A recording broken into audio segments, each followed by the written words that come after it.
We know there are many choices in internet radio, and the staff and host of LA Talk Live would like to thank you for choosing the internet's hottest destination for the most eclectic sound and invigorating talk. This is LA Talk Live. We are more than just talk.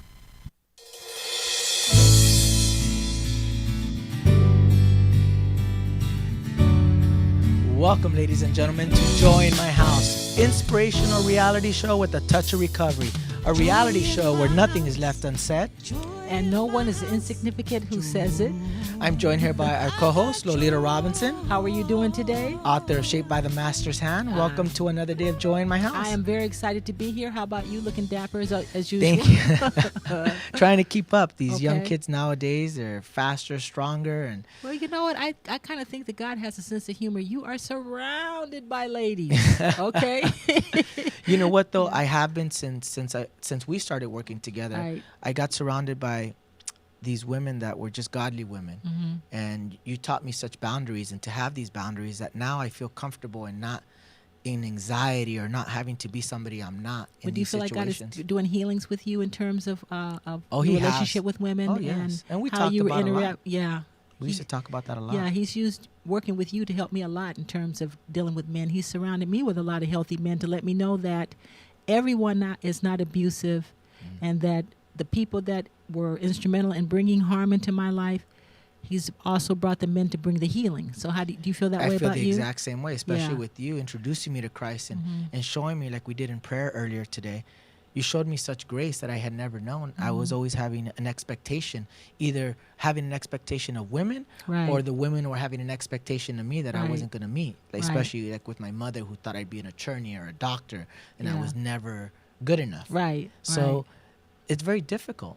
So meeting you and having the grace that you had for me gave me a sense of peace, and like you said, that healing process began. I'm so excited, and I'm just excited about what God is doing in your life in terms of your engagement and working I mean, it's hard to be in ministry and work. I look forward to that one day, to be in a ministry with a partner. Mm-hmm. Is that hard to kind of do that, to respect her boundaries and yet she respects yours, and to keep your individuality but yet be one? It really is, because I don't even want to be a part of her ministry. Right. I'm the type that I want her for me. Right. I don't want to help her. I already do enough. You want to keep her home, huh? Exactly. Okay. I want her for myself. Okay. But also knowing that God's in control. Yeah, and he has a ministry for her. That he has a ministry for her, and that I'm supposed to also assist her with my gifts. Right. Not for her, but for him. Right. And sometimes it gets difficult. Yeah, it gets difficult because it's she a real is honor to watch this. Because she has a big ministry. Yes, she does. So I'm excited about today. Well, yesterday I had a chance to go to Kathy Taylor's event, Hurting Moms, Mending Hearts. Well, Kathy Taylor is the state representative for Celebrate Recovery at a Parkcrest Christian Church. She is also one of our accountantountability partners. Yes, she is. She's my accountability partner, and I'm hers. And it was such an honor to be there. It was very humble. It was such a different spirit than, because I'm from the 12-step secular programs, but also Celebrate Recovery, to see the moms, to be in there and to see the Holy Spirit mending the hearts of these women who are coming to recognize two areas where they themselves were wounded, and the wounding that they did to their children, and now they're surrendered to God, and they're praying for the Lord to heal and to bring restoration to their kids. It's quite a powerful ministry. I really want to be a part in just terms of interceding and going as support, because I was lucky when I came up, my boys were little, so I was able to get them counseling, as they came up. But it's such. I'm surprised that the ministry hadn't happened before, talking to the moms. Well, what's interesting is that we focus on the addict, right? We focus on the one that's hurting, right? That is acting out, right? Or the wives, because I've been in, Al-Anon, having an alcoholic spouse, and we forget about the family that it affects, exactly, or the family that's dealing with it, which is definitely the big part is the mother. Yeah, and it was so hard because they're feeling guilt and shame for their own stuff. And you have to take responsibility, because we do perpetrate stuff on our children.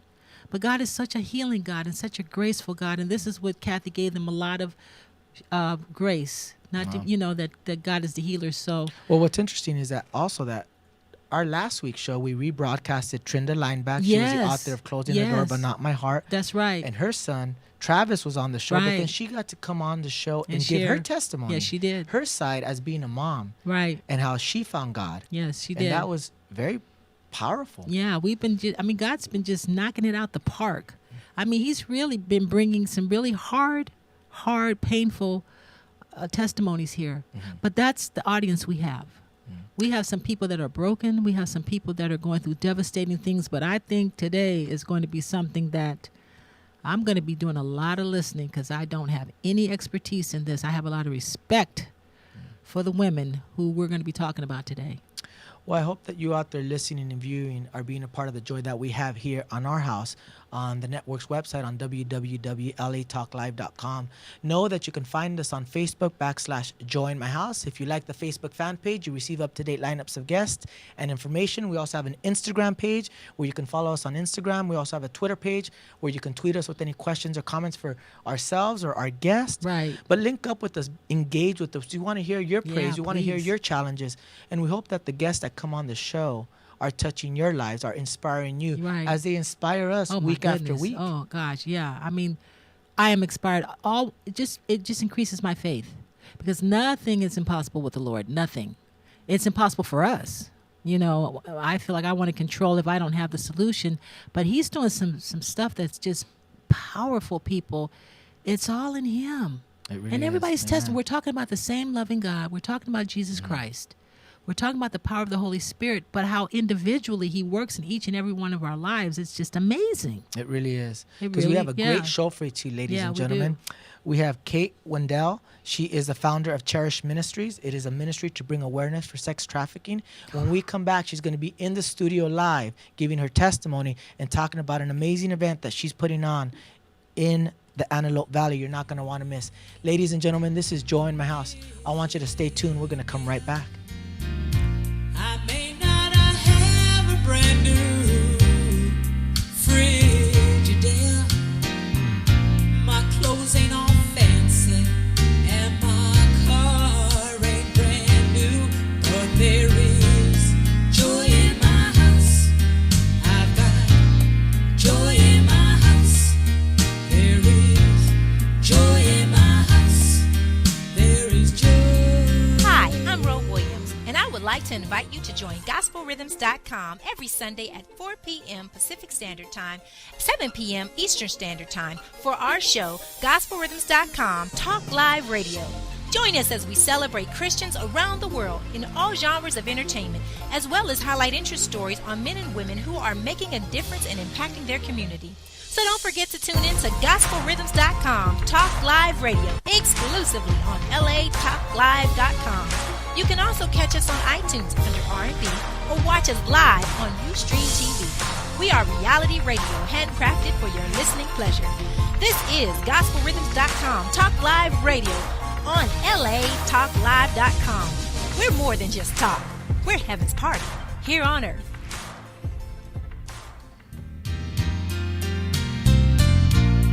People think I'm crazy, 'cause I'm not caught up in the daily news. Welcome back, ladies and gentlemen, to Joy in My House, inspirational reality show with a touch of recovery. I'm joined here by my co-host, Lolita Robinson. Very glad to be here. Can't wait to get started. And recording artist. Thank you. And our in-studio guest, Kate Waddell. That's she beautiful. is the founder of Cherished Ministries. It is a ministry to bring awareness for sex trafficking. Welcome to the show. Yes. Thank you. Thanks for having me. Glad to be Thank you here. for taking time out of your busy schedule to come on. We always like to let our audience and viewers know how we met. I met you through Ashley Trevino, who is the founder of Limitless Ministries. You guys are putting on an event together in the Antelope Valley to bring awareness for sex trafficking, but that's how we met. That's right. She's amazing. Powerhouse. Well, how did you two meet? Ashley actually found me. Okay. Ashley came to me, and we have a lot in common. Our stories are very similar, and so we just connected right away. And she started to explain about Limitless and what she does with Limitless, and we just found that it was a great match for the two of us. Absolutely, because it does take a village. Yeah. I mean, all of you coming together, even though you have individual testimonies, but I'm sure there's a lot. You guys pray together, intercede together for your events and for your girls. So how does that look? It's so great to have someone because the journey is hard for any of us. And so it's so great to have someone who is like-minded when you can come together and you can just be transparent and real and say, you know what, I'm having a hard day. I don't know. Right. And to be able to just lift each other up, send those little texts out just when you need them. It's so great to have partners like that. Oh, I'm excited. Well, I want to hear your testimony. You're a beautiful lady, and you have beautiful women who have come to give you support today, and I want to acknowledge them. They're not on camera today, but they are with our spirit, and they're who we're representing. That's right. Okay, so. Amen. Well, we like to let our audience and viewers get to know you a little bit, Kate, as you give your testimony. I hope that you out there who are listening, viewing, get touched. As we are transparent and we share our struggles, we share our challenges, we're not glorifying what we do or what we did, but we're trying to hopefully be vulnerable. So I hope that you get touched out there through Kate's story, because it is a powerful one. Kate, where did you grow up? I grew up in Albany, Georgia, so I'm a Southern girl. Okay. And I came to L.A. when I was about 18. Okay. But let's talk about Georgia for a little bit, because you Yeah. grew up during the 70s. Having had the opportunity of talking to you and getting your testimony, you talk a lot about how it was tense times. It was very intense during the 70s. There was a lot of racial discrimination. What did that look like during that time in Georgia? It was very intense. In fact, I was the first, I think in 7th grade, I was the first group that they actually bused us over to the other side of town. And it was, in the newspapers, it was a big deal. So you went to an all-black school? Oh, wow. That's different. Yeah. We were usually being bused to you. That's what happened No, to they me. bust us out. So what was that like? It was, the thing is, I always kind of was a rebel and never really liked the things that I was seeing. Okay. And so you went over there, hey. I was kind of happy about it. I bet. But I was a little man. scared because of the things that had been said to me, And Had you been around black people before? I had, but Okay. not a lot, not a Right, lot, right. And not an intense environment. Not like that. Right. No, The no. whole day with them. Wow. Yeah, I got to hear about this. Yeah. So what happened when you guys got off the bus? We were met with a large group of people just standing there like, what's going to happen right now? Everybody was pretty nervous. Right. And, it actually kind of, I don't know, it ended up being a great thing for me. It ended up being a great experience. I ended up making the best friends ever. And, I believe that. I just didn't like the lines that people were trying to draw. So I don't know what they were really trying to accomplish, but for me, it was great that they did do that, and they sent us over there. You know what I'm recognizing? As children, I think strong-willed young ladies, they're a test. I have a niece that, man, Lord have mercy, but you are the leaders. You guys go forth and do stuff that I'm a little bit more laid back. The personality you have would probably forge where you are today, would you say? Yes. Okay. Yes, absolutely. So for those of us who have strong-willed daughters, they're hang leaders. in there. They're leaders.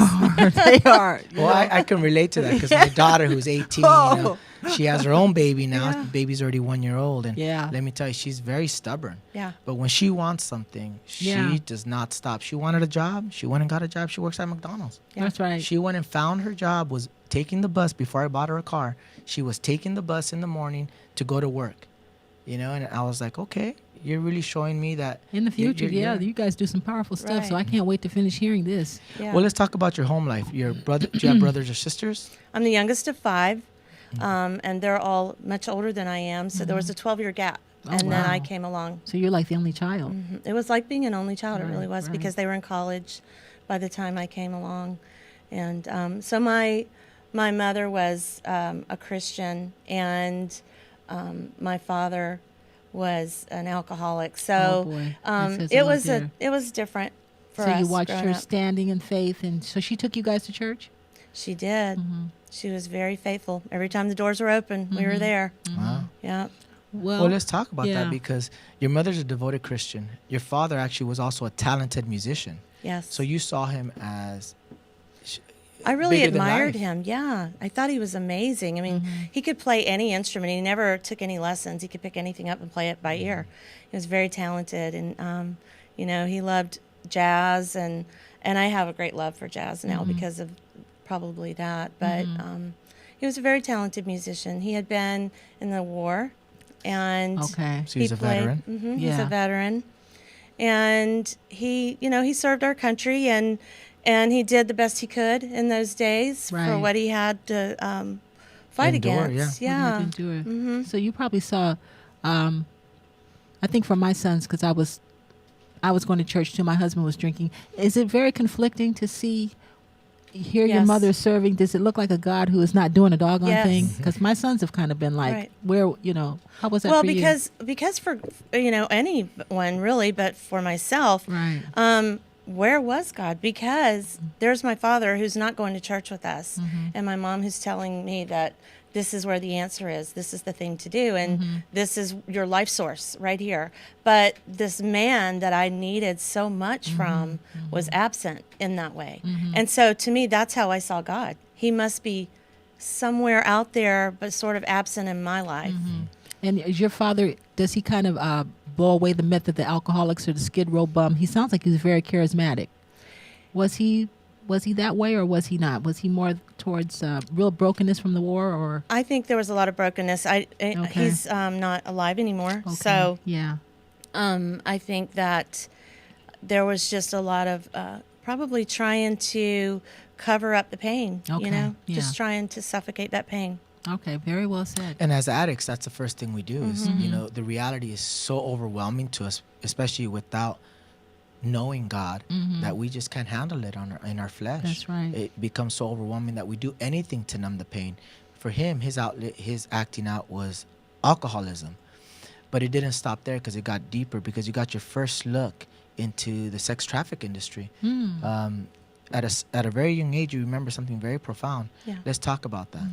So I was probably about 4.5, and my father, was drinking, and so my mom got a phone call that she needed to go and pick him up from the bar that night. I guess they were closing or whatever had happened, and all I know is she told me to get in the car, and so I got in the back seat, and we drove to the bar, and she said, "Stay here while I go inside." And you're 4. So I sat in the back seat hiding as she went in to get him.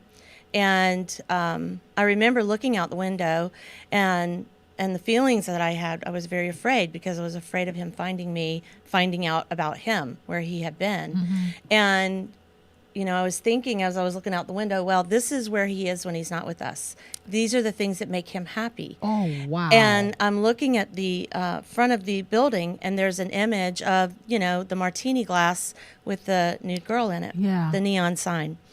At the time, of course, I didn't realize that we were at a strip club. That is amazing. But that image was severed in my memory.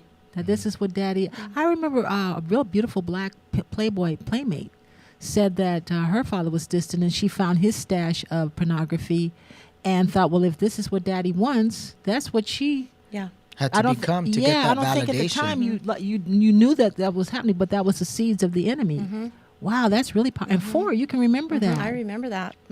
Wow. Well, let's talk about your mother then. How does your mother handle this? Because I think at a certain point, your mother started changing the locks. Yeah, there was a lot of abuse, sexually, verbally, physically, all of this going on. And so it affected a your lot life of arguments. It affected you without going into detail, that kind of stuff. Okay. Yeah. And I remember, really being angry as a young child at my mom, because I didn't know the truth of why the arguments were happening. And so I thought she was rejecting him for some reason, and that it was her fault. So isn't that interesting? Thinking that, he's going to leave because of she doesn't want him here, and it's going to be her fault. So actually, he did die that year. He died of a cerebral hemorrhage. Oh. And I remember that night. So you were that young, 4 or 5? I was 5 years old when that happened. Wow. And I remember thinking, because when children face trauma, they will create an alter reality so that they can deal with it. And so I, had decided in my mind, well, there's these other things that he's really good at. He's really good at music, and he's not doing that while he's here. There's this other life that he's obviously must be a fun life. Yeah, has a better life somewhere else. So maybe he really just faked his own death to leave us. Oh. And I actually created that in my mind at 5 years old, that this was already a lie was happening in my life, and that this was the second kind one. of a foundation. That he didn't die, he just left you off for a Right. better life. Right. Oh, so you obviously were angry with your mother. I was very You blamed angry. her. Mm-hmm. Right. Well, that's what I was going to get to next, because in your home life, you saw chaos, you saw strife and challenges. And then in your church life, she's telling you to walk this path that it's better, but it's not correlating, it's not coming together. And then they're fighting, and you resent your mom for that, and then he passes. How did that make you feel regarding your faith? Because that's got to have some chaos in your faith. It gives it instability. Right. How did you feel? I felt like I had to take control of things, that really there wasn't someone watching out for me, that I was going to have to figure it out, So I felt really abandoned. When he died, so your mother, you didn't get a sense of strength from your mother? She was a very strong woman, and she was very faithful in her walk with the Lord. But it wasn't my walk with the Lord. Right. It was watching hers. Right. I didn't have the experience. She wasn't able to connect it with you. Right. Right. She was busy surviving. Now you're looking back. Right. So she was, I don't want to speak for her, but listening to some of the mothers yesterday, when we're going through things, we can't always be emotionally present for our children. Right. So you feel like maybe she was kind of checked out emotionally to what was going on with you. Right. Oh, wow. Yeah, that makes a lot of sense. Well, like I said, having had the opportunity to talk to you, you said how you felt unsafe. You were searching for validation. You felt alone. And you were left wanting approval. But you also said you saw no joy in your mother. Explain what that meant. Well, it could have been her age too, but the things that she was going through. Well, she was older. She was older. How old was she when you were born? So when I was born, she was 44. Yeah. And so, she was going through changes, and being a widow, she's now having to go back to work to support us. And so things were changing in her world. And now she has this young child who has a lot of energy and who's stubborn. And she's trying to, keep that under wraps too. Right. So you didn't see the joy of the Lord in her life. Not a lot. I mean, when she was with her friends from church and things like that, I saw that, but not really so much in our home. Well, let's talk about after your father's passing, you were left wanting approval, but you said this, you had no closure with them. Right, because that's another thing in the South, that when he died, I wasn't allowed to go to the funeral. Oh, really? Because it's more, the children should be heard and not seen kind of thing, and it wasn't a proper setting. And so I didn't go to that, and I really feel like that lie robbed you, of feeling like he had left us was kind of, now I really have to work through this, because I didn't even get to say goodbye or see that it was really over, that his life was over. And so that was a long journey, just looking for the affirmation in relationships that my dad would have been able, that I'd wanted my dad to give me, and that also left me creating a false image of who my dad would have been. Exactly. And that's huge. My niece is in that situation because she's not with her mother, and the life that she has projected that her mother has, what she doesn't. But that's the only way a child can survive. So it's your reality, right? Right. And we talked about that before off camera as we went through the script agenda, how we live in this fantasy. And as addicts, speaking for myself, I created this fantasy that I wanted to be, but it was a fantasy. Once reality hit, I didn't know what to do. Right. Like I couldn't handle the reality. So I went deeper into my fantasy. Instead of coming to grips and accepting the pain, I got deeper into drugs, deeper into womanizing, deeper into, you name it, anything I can get a hold of that was going to fill that God-shaped hole without God. Now, I was going to ask her one other question. Your mother at the time, did she talk about a lot of times, did she talk to you what was going on? Did she ask you how you felt? No. See, we didn't talk about anything like Never that. mentioned your dad again type of stuff? Only time she ever mentioned him, she was very angry with him. Okay. So, that just made it worse, because she was unhappy with him, so she had nothing good to say. No, she didn't. To give me. So it is, our parents don't realize, it is abandonment emotionally, because you're left with all this and no one to help you maneuver your way through. Wow, okay. Yeah. So let's talk about moving at 12 years old to North Carolina. Why did your mother decide to move to North Carolina?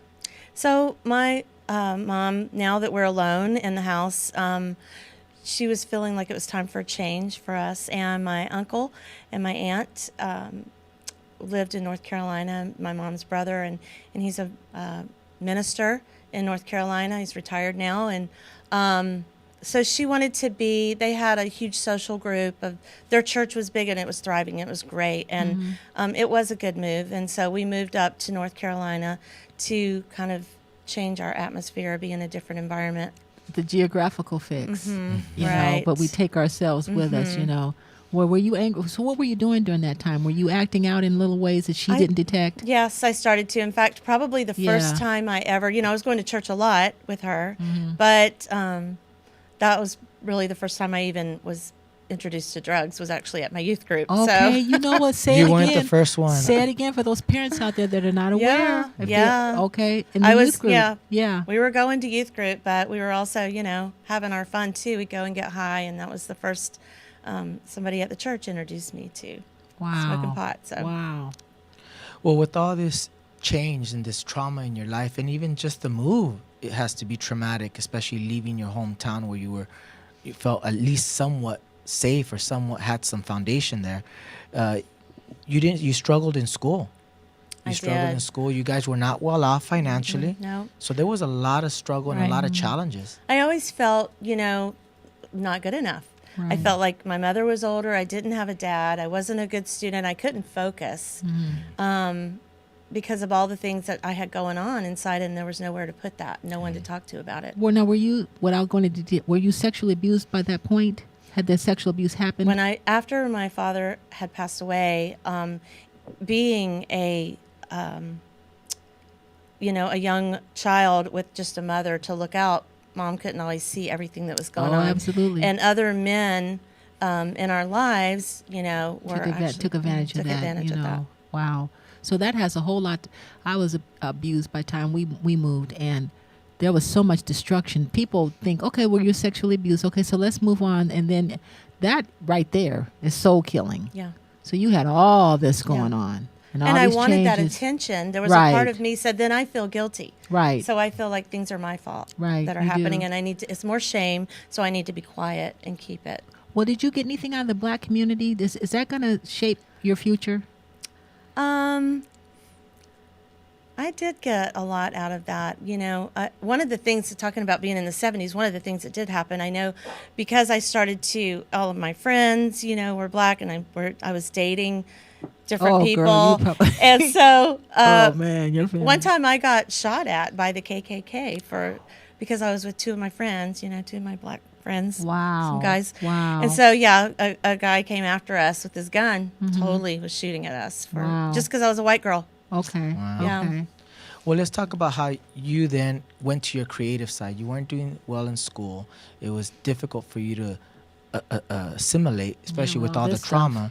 So you went to beauty school because your mother did teach you to have something to fall back on. Yeah. So she was instilling some good values and trying to give you some direction, but there was that disconnect.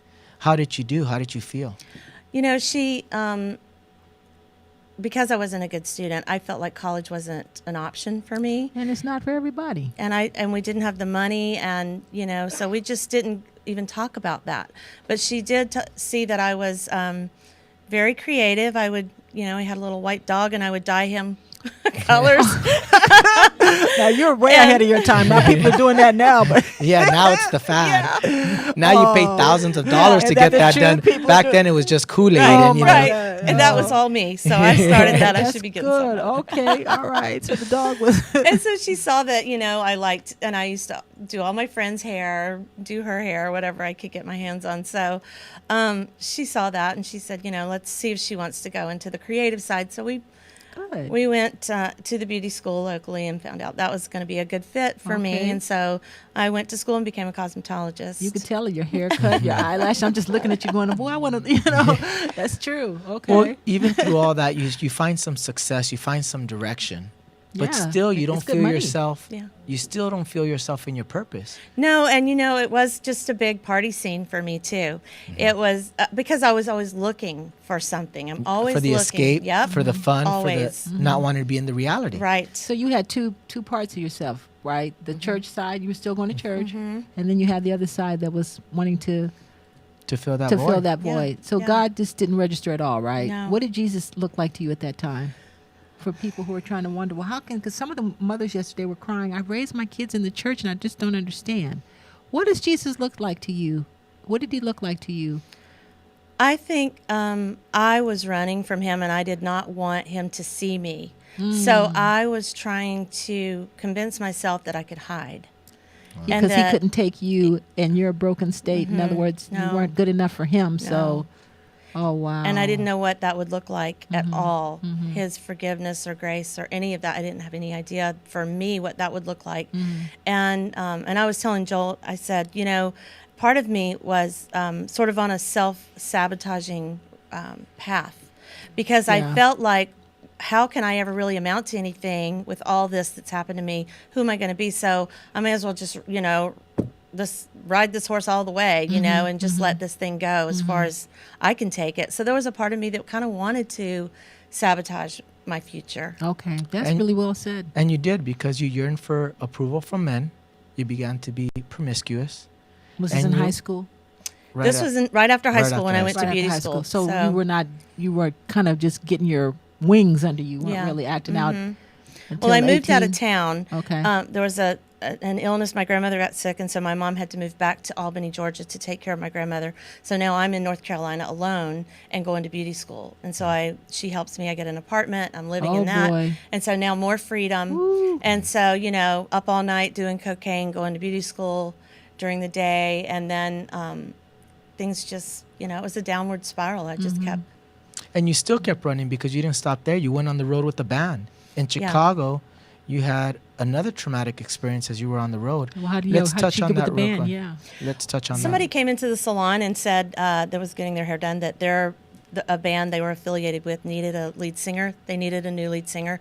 And so I had that thing from my dad. I want to be in the music business. I want to carry that. No, let's not go there. Let's not take it that far. But. Okay, don't get that far.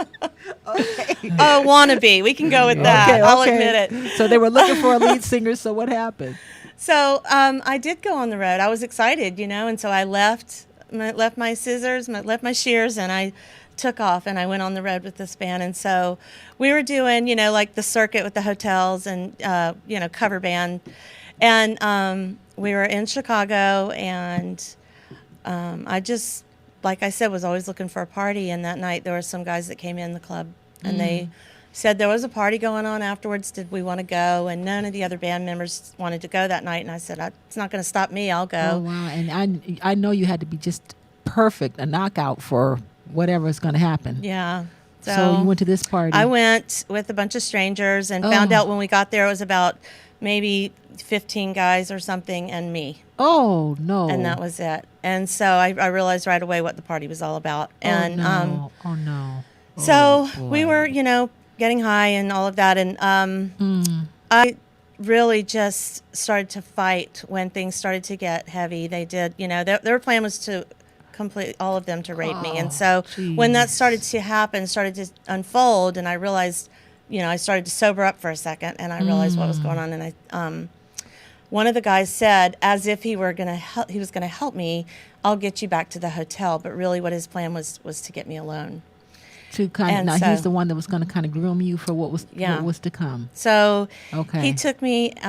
We left the apartment that we were at. So was he able to stop the event? Yeah, because he, you know, just said, everybody leave her alone. I'm going to take her back to the hotel. Oh boy! But so they had all that. Okay. Yeah. Okay. So we got in the car and we started to drive. Now I'm in Chicago. I don't know where I'm staying. I don't know really where I'm at. And so he begins to basically just, you know, try to force me to have sex with him in the car, and he's pulling on my clothes, he's ripping my clothes, and I'm fighting him. And at that point, he's driving, and he pulls a gun out and puts a gun in my face. And in that moment, it all came back to me what my mom had said, going to church and talking about Jesus. And in that moment, I heard my mom's voice say, when you're in trouble, you call on the name of Jesus. And I screamed out the name of Jesus. And he pulled off the side of the road and kicked me, opened the door and just kicked me out. And drove off. And so there I was, you know, clothes were torn, and I was bruised and sore. And I was standing there by myself, so crying and afraid. I start to run away from the freeway when a Mack truck, a big red Mack truck pulls up and tells me, the guy opens the door and he said, "You need to get in the truck." And I was like, "I'm not getting in your truck and going with you." And he said, "You need to. I'm going to take care of you. I know this looks bad, but it's going to be worse if you stay out here. Trust me. Let me help you." And so I did. I got in the truck with him, and he figured out after a series of questions where I was staying and drove me back to my hotel. So God did have an angel there. Well, I got out of the truck and turned around to say thank you, and there was no sign of a truck. Oh, what? There was nothing. Oh, my goodness. So I do believe that was an angel. Yeah. The Lord sent an angel I just got a real witness that that's what that was, a divine intervention. Yeah. So even though you were getting ready to go through what you were going to tell us about, God was letting you know, I am here when you're ready. Right. Wow. You would thought that would have been enough for you, that you wouldn't have had to go where you went, but it wasn't. No. Yeah, because this is beautiful. Oh, jeez. You were unhappy, so you decided to come out to Hollywood. Oh boy. Yeah. Okay. You had a friend out here that. Well, what happened to the band? I ended up right about that time I left. I quit the band. Yeah. Like you after were the ready to next go stop, home. I decided I was done. And I knew I had a problem. I was doing a lot of drugs, and I thought moving was going to help me because I had all the connections in the familiar area. I knew where to get everything I wanted. And so I thought if I move myself into another environment, plus Hollywood is where it's at, that's where I want to be, sing, act, whatever. I'm going to go chase after the lights. And I thought, well, I won't have any connections out there, so I can start over. That's what we think. But you still had all this brokenness, which is what we're telling the audience. So you're telling people that your father's drinking was not partying, even though you thought it was partying. What was going emotionally, right? What would you tell people out there is going on with the drugs and the running? It's for not me. Yeah, it wasn't. It looks like partying to people out there, but it wasn't. It was what was going on inside emotionally. I was so unhappy, Right. and I just wanted to, numb any feelings, any pain that I was feeling. And I thought if I could just keep the party going, if I could just keep the, the drinking and the drugs, and if they just didn't run out, then I could just keep myself in a state of mind where I didn't have to think about All that was going on. Okay, very well said. Well, I wanted to touch on that because you did try to move location. Not tried. You moved out to Hollywood. You had a friend that was out here that you partied with, did drugs, called him up, told him you were coming out here, pick you up from the airport. He didn't even bother to pick you up. He said, take a taxi. You came out here with no money. You barely made it out to his place. His girlfriend was living with him. Obviously, she wasn't okay with that. So he introduced you to somebody else. Right. Tell us what. So when I got here, I thought that, he was a friend. He was somebody I had worked with actually in the music studio doing some recording on the East Coast, and he was out here now. And I thought, well, he's somebody I know, and it's a platonic friendship, and I can call on him. And so when I did call on him, he was working in a very well-known studio in Hollywood, and he was in a recording session, and he said, I'll be there to get you in a bit. And hours went by. And he didn't show up. And so now I'm just killing time at the bar. And finally I called again, and he said, I'm not going to be able to leave. You're just going to have to take a cab. So I spent the last of my money, and I took a cab. And, just as green as I could be from Georgia coming out here, and took a cab into Hollywood. And he said, well, you can come stay at my house for a little bit until we find a place for you to live. But when that reality actually getting to his apartment, his girlfriend said, this is not going to happen. She's not staying here. And so he made a phone call and said, I have somewhere else that you can go. And he drove us up into the Hollywood Hills, beautiful home. And a guy came out, and he basically exchanged me for an 8-ball of cocaine right then. And so he Your said, friend did this? Yeah, he said, you can have her for it if you give me an 8-ball. He didn't say that. They already had made the deal. But, I saw the exchange, and the guy said to me, you can stay here. You have a car to drive, this house to stay in, all in exchange for sex. This is your new life. And, it wasn't forced. It was like, you can do this, but what else are you going to do? Right. And I had nothing else. I had nothing but shame. I couldn't call my family and tell them what I had gotten myself into. I thought, I did this myself. So, you know what? I've given it away for free. I may as well do this and suck it up until I can get on my feet. And so welcome to LA.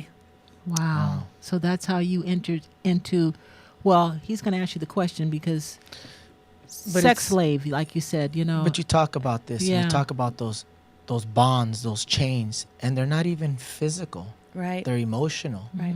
They're even spiritual. Right. Because you were in bondage. Because even then you decide, you know what, I'm going to get out of this situation. You met some girls that said, why don't you come and dance? And you don't have to have sex with anybody for money, but come and dance. Mm-hmm. Now that started you on another path. Right, because it seemed like, you know, here's the thing. When we have these boundaries for ourselves as children, you know, I'll never get high. I'll never do drugs. And then you do them. So then the next thing you do feels like, well, I already crossed one boundary. So it kind of like lessens it blurs the boundary. Right, it blurs the boundary. That's good. But then also, and you don't have the capacity, which you do now, to look back and see what led to this, which I had the opportunity to speak for about over 2 years, women who had come from prison who had lost their children. I would ask the question, how many of you have been sexually abused and maybe only one person didn't raise their hand? Right. So how prevalent is that? Yeah. The statistics actually say that in the sex industry that women, it says 60 to 90% have been sexually abused as children. But I can tell you from my experience, 100%. Thank you. Of the women I know. So these are not just women that just want to get up there and just, it's survival. Right. It is survival. It's because that's our core belief of who we are. Thank you. It makes me want to cry. Mm-hmm. It makes me want to cry because from little tiny girls, you know, then it, you tell the story. I don't know. I just go that route. It perpetuates it. Mm-hmm. It perpetuates it. Geez. Because it perpetuated it for you, and it was 10 years of your life you danced. So you danced. Because you I feel think I'd rather like be a dancer than to be on the street, to tell you the truth. If I had a choice, yeah, you know, I would rather be a dancer. It seems like to me it'd be a little safer because don't you have a bouncer there or somebody? You maybe do, that's but my illusion. Even though I was a dancer, I still ended up on the streets several times. Really? So okay.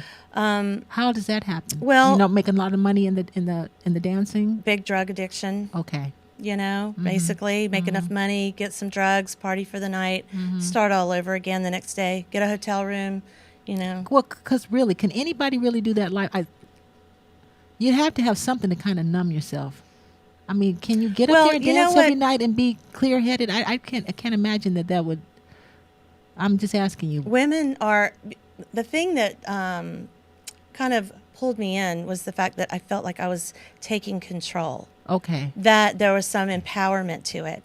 Because if someone else has already abused me and used my body for the way they want to, now I'm going to get a little payback. I'm going to do it my way. Okay. And so there is some empowerment for women, and that is the sell. Women feel like they need that. It's my body and I can be empowered. But what you don't realize is that it's quicksand. There is never a bottom. It's going to keep going. You're not going to reach the place that you expected. I thought when I got in, you know, I'm just going to do this for a little while until I get my break. Yeah. Until I get out, until I get enough money to do this or that. And what was the break? Being discovered in Hollywood? Yeah. Okay, so you're telling a whole lot of what the enemy uses to paint this picture to keep people even in bondage to it. Because you would say, well, why don't you just get out of it? But then you had the emotional stuff going hand in hand. But then there's always the illusion that you can get out when you're ready. There's always that illusion. Okay. But what are you going to put on a resume? What are you going to do? How are you going to kick the drugs enough just to have a job? I did get some good jobs. I did get some good discoveries during those days, you know? I mean, there were very good highs and there were some very, very deep lows. And so it was kind of like it just kept me sort of hanging on, waiting for that thing to happen. And that's what happened because your shame and guilt kept you away from your family and those who can help you. You continued your spiral down because you started getting into witchcraft, pimps. It was like you said, it was like quicksand. The chains were psychological. The enemy was out to destroy and kill you. Yeah. He was out there. You did find some success because you did get a job at Paramount Studios. You were then acting became or doing hair. I was dancing. Dancing. So there's a whole nother life behind Hollywood. I had all of the jobs, the successful jobs I got on the outside of the industry were actually dancing, because I probably was a better dancer than I was a stripper, really.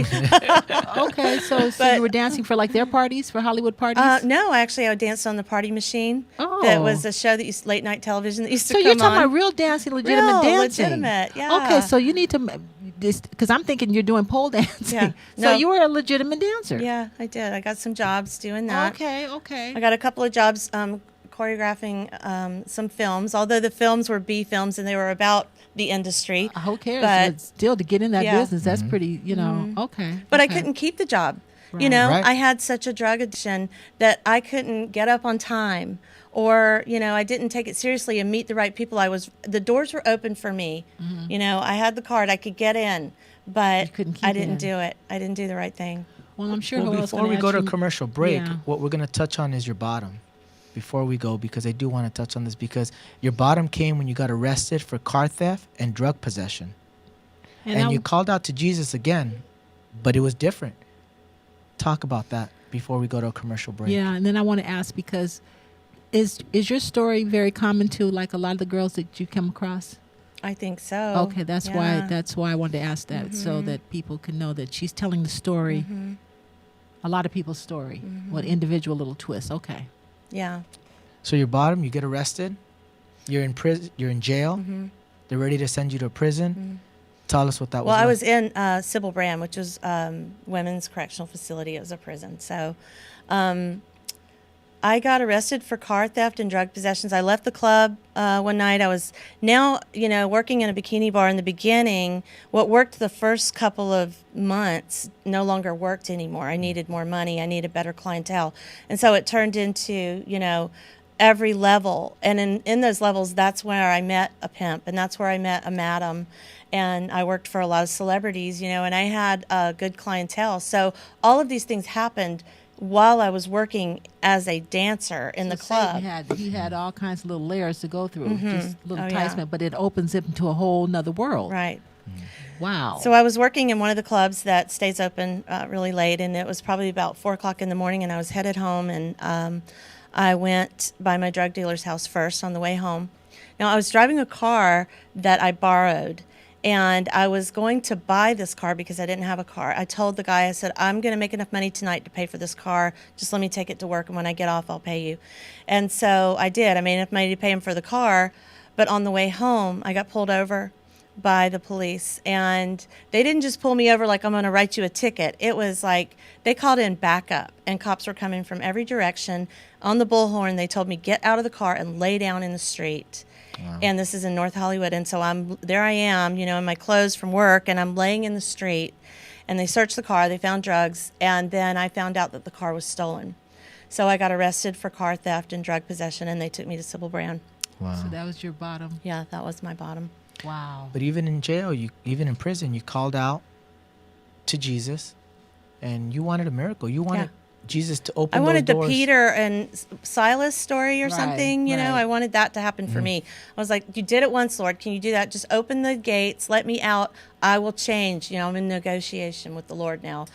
Let me out, and I'll change. And I was crying out to Him for change. I really was. Well, He was going to change, but not the way you wanted. Right. Exactly. So He kept you in there because He knew that's what you needed to have happen. And the only person I could call at that time to help me was the only attorney I could call was actually a client. Oh, wow. Yeah. What did he help you? Finally, but it took a long time because he wasn't in a hurry to be outed himself to have Right. me out. So Right. Well, we got to.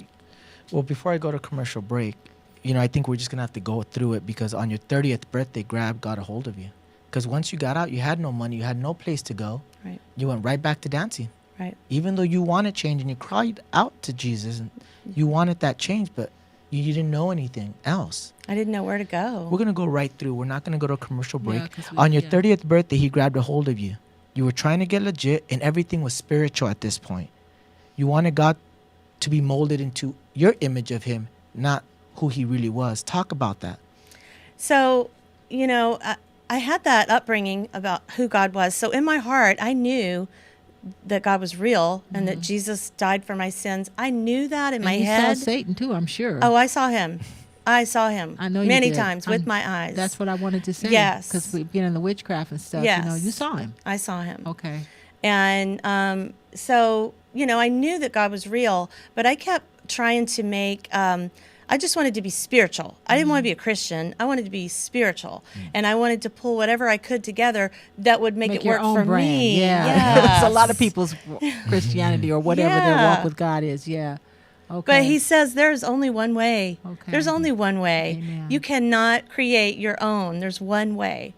And I wasn't ready because I thought that one way was going to change everything. And yes, it was. It was, yeah. But I thought it was going to hurt too much, you know? And how could it have, how ridiculous looking back, how could anything been more painful than what I was going through? Than what you were doing. Right. Than what you were doing. But Satan is such a deceiver, you know.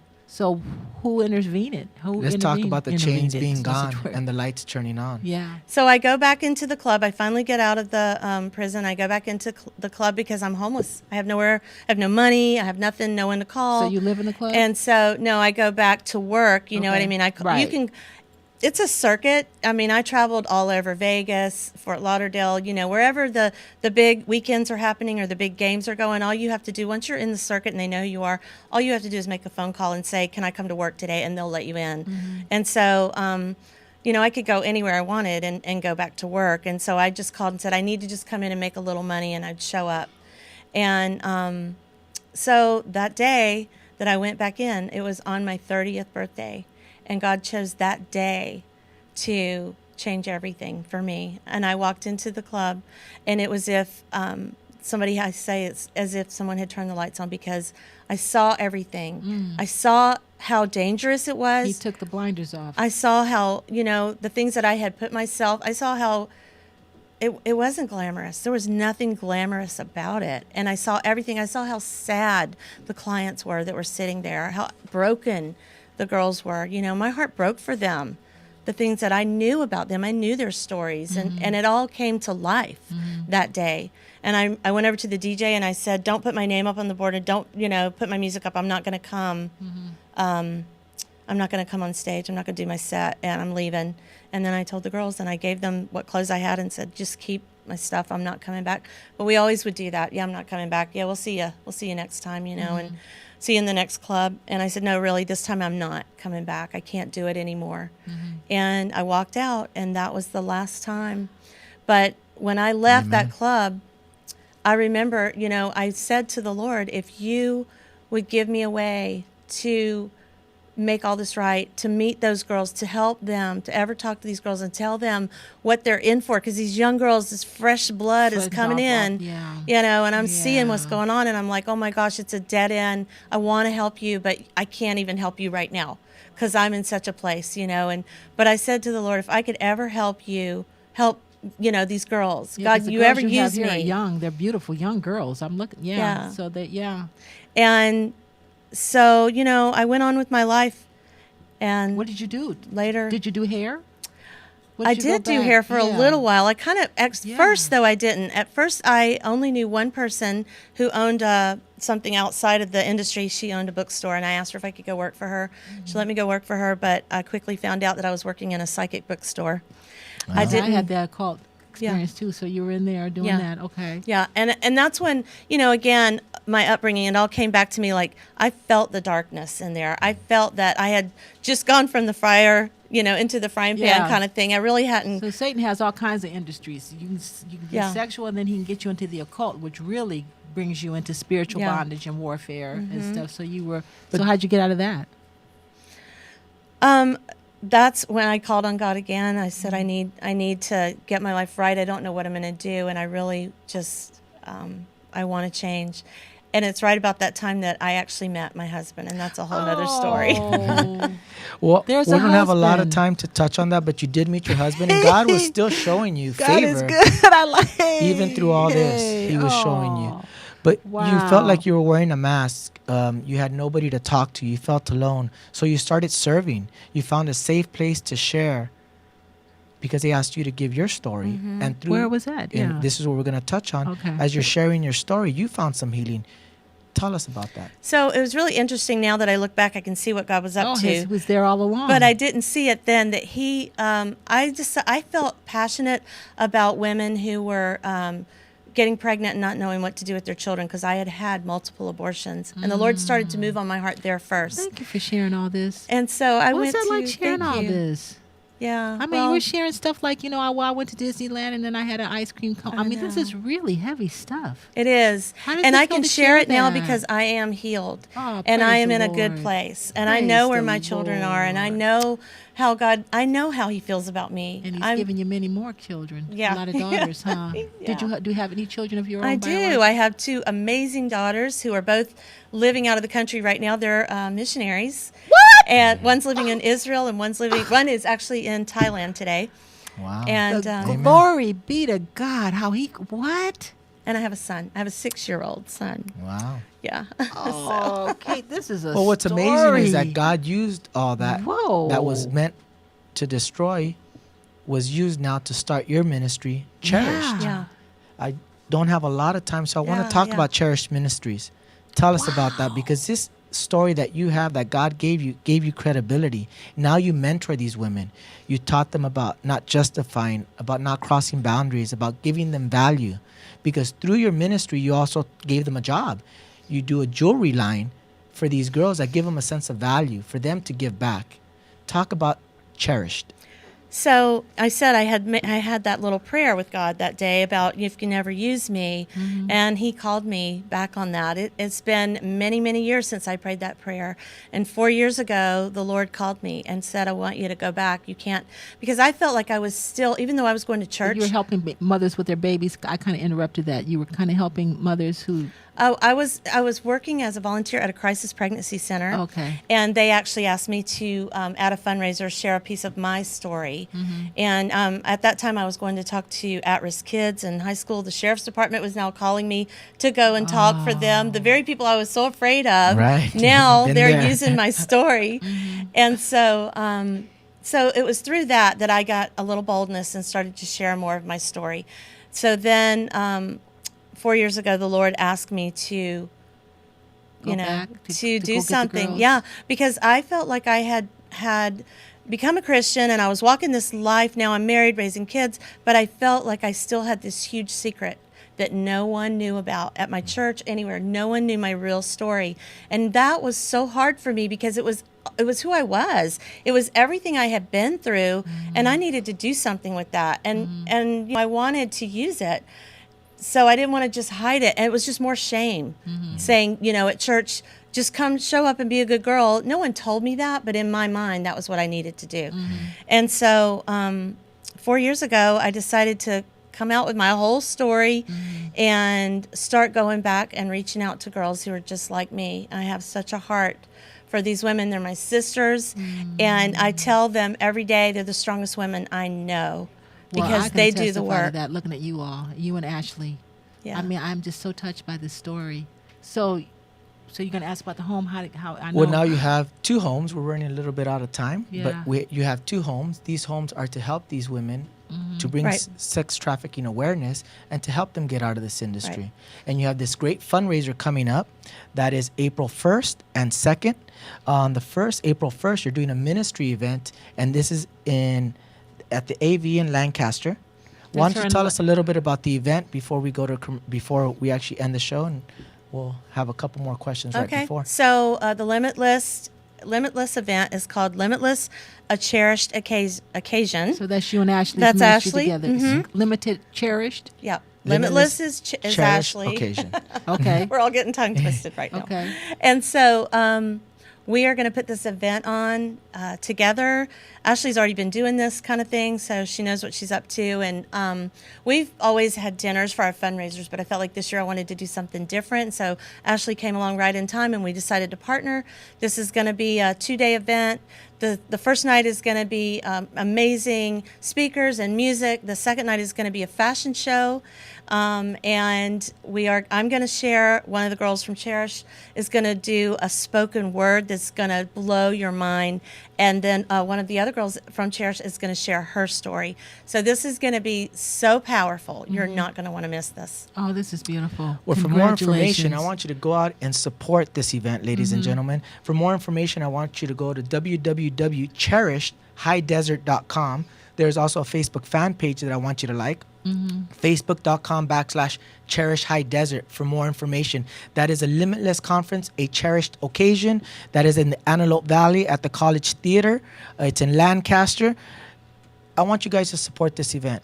I want you to go find out more information, whether you can donate your time, your energy, or your finances. Become a part, engage with ministries like this that are out there helping the community, ladies and gentlemen.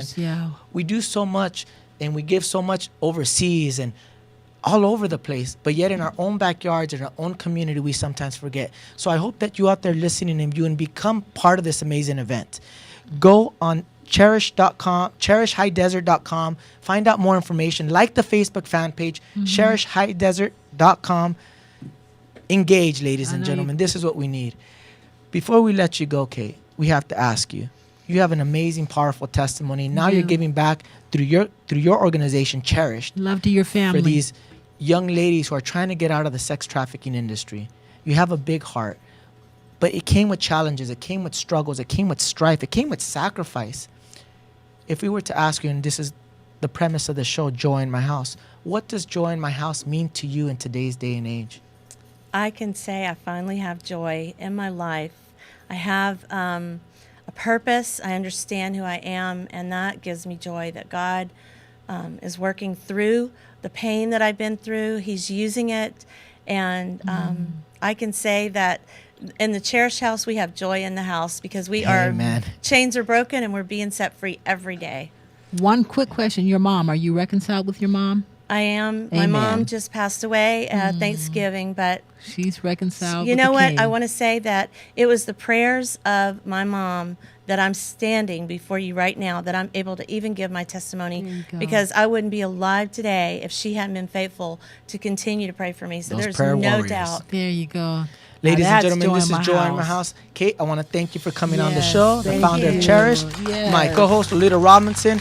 Thank you. My producer and engineer, Richard. Ladies and gentlemen, this is Joy in My House. I want you to catch us live every Sunday here at noon on WWW LA Talk Live with life-changing stories of hope and inspiration and talent that will inspire you. You guys have a blessed day.